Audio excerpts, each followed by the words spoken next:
quarrelsome wives. I need to dwell on this one because, okay, the other ones I talked about men when it came to toxic parents. I want to talk about quarrelsome wives as toxic materials in the home. Right? So let me start with this one. Yes. In 2014, there was a research, the Kenya Demographic and Health Survey. 21% of married men are emotionally abused by their spouses. I'll repeat that. 21% of married men were emotionally abused by their spouses according to the 2014 Kenya Demographic and Health Survey. So men suffer from abuse as well. Some women, abusive women, will not stop until they hurt you as much as possible. Because that's usually the only way of enforcing behavior. You see, a man can enforce behavior because he holds the cash most of the times. A man can also enforce behavior because he's physically more powerful than the woman. The only way that most women have of enforcing behavior is by reasoning with the man, or by, pushing him until he does something that they want to do. And sometimes women push too much. Sometimes they push for the wrong reasons, and that's why 21% of married men say they are emotionally abused by their spouses. So what kinds of emotional abuse are there? Let me give you an example. This is what women might say. Do I look like I should live like this? That I can live like this? They are too special to live like that. Look at my friends. They have this, they have that. Why don't I have that? So they are comparing their man's ability with the ability of their spouses of their friends, right? Another thing, I will go back home, I cannot live like this. The basic thing is that it's a constant barrage of threats. In the same way that women might live in fear of abandonment, the men can live in fear of the same thing. When you come home, what will she say today? When you come home, what kind of threat will you hear? When you come home, what kind of comparison will you hear? So it's just better to go outside and drink with the boys and not to come home at all, because you're tired of these things. You're tired of questions kind of like, what kind of man are you? You are not man enough. Right? And when a woman lets you know that there are other men who are after her, what is her intention? What is she trying to tell you? What kind of effect would that have on you? When she flirts with other men in your presence, she's simply saying, haujatosha. And what if the man is trying all that he can, but he's getting this constant barrage of threats, constant barrage of, negative comparisons?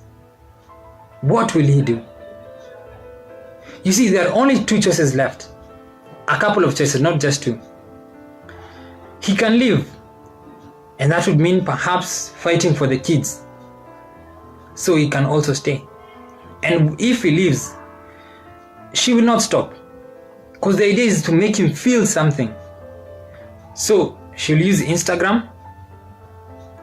The photos that you'll find there, the status updates that you'll find there, might be targeted to a specific person. You'll find WhatsApp statuses. That guy that he was worried about, that's the guy that the woman will take a picture with and put it on her status. So yes, he's still away, but he's still being abused emotionally while he's away. So what's another choice that he can take? Well, he can take himself out of the equation entirely. Remember that guy at PwC? What did he do? He jumped from the 17th floor and took himself out of the equation completely. He's no longer there, and he can no longer be irked or irritated by WhatsApp statuses, by late night phone calls, by somebody going in there, meeting that 23-year-old person. He takes himself out completely, which is a terrible thing to do, and which no person should ever do. Or he can fight fire with fire. She's saying this, you will do this. She's flirting with these guys, you will flirt with these guys. She is trying to abuse you emotionally, then you'll abuse her emotionally. So eventually what happens?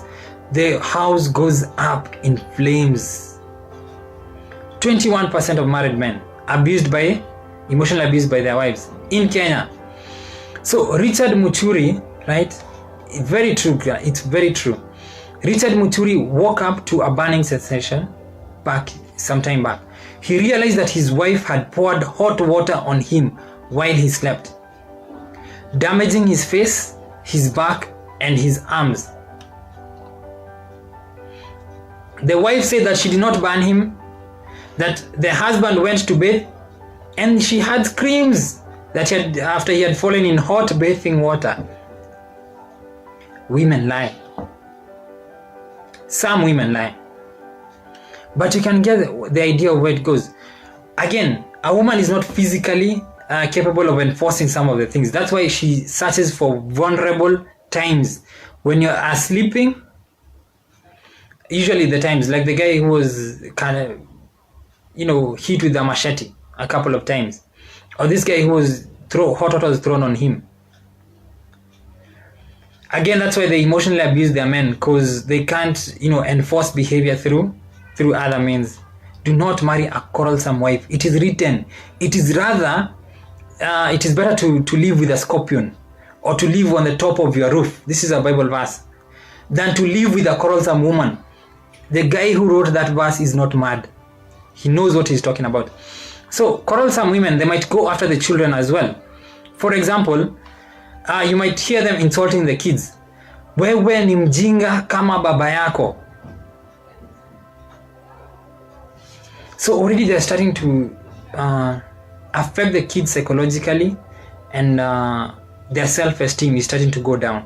So the kids will search for that in another place. And when they come back home pregnant, when they come back home after suspensions, you'll start saying that it's their fault. Okay.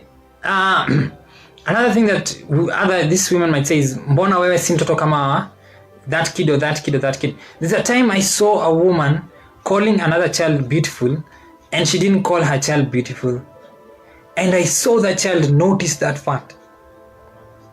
And I knew that this will be a problem in future. But the mother was doing that because she hated the father of the child. So that's another problem. So anyway, overworking the children, especially the girls, because you have a cultural excuse that backs up you overworking the girls, right? Some might even overwork the boys. But anyway, let me focus on the girls, because it's a big problem in African society.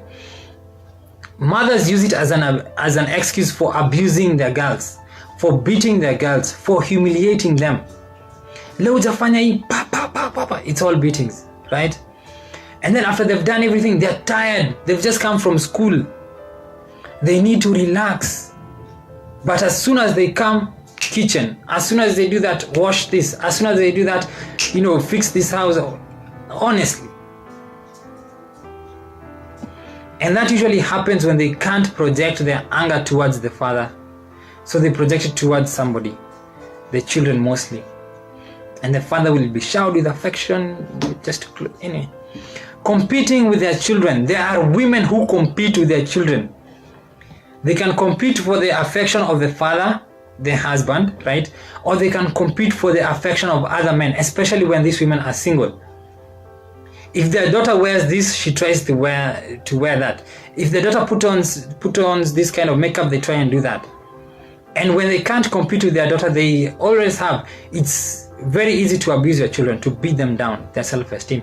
So anyway, avoid quarrelsome women. Advice for the guys. Okay, so they are parents, toxic parents who play favorites within the family. And it's a big thing in African society, right? So when it comes to favoritism, it's the real or perceived preferential treatment of a child at the expense of other children. The basis of it is a bias in parental investment. You might invest emotions in this child and not in this one.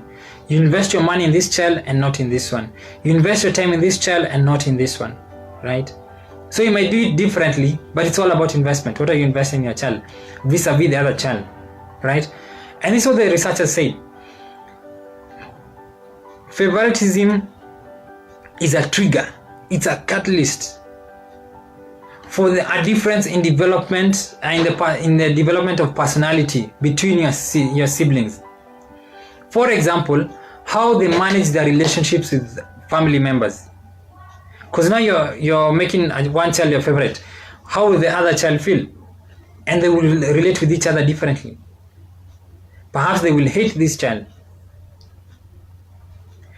How they interact with their friends will also be affected. How they interact with their lovers will be affected. How they interact with their co-workers will be affected. Because you have taught them not to love others equally. And so they will not love others equally.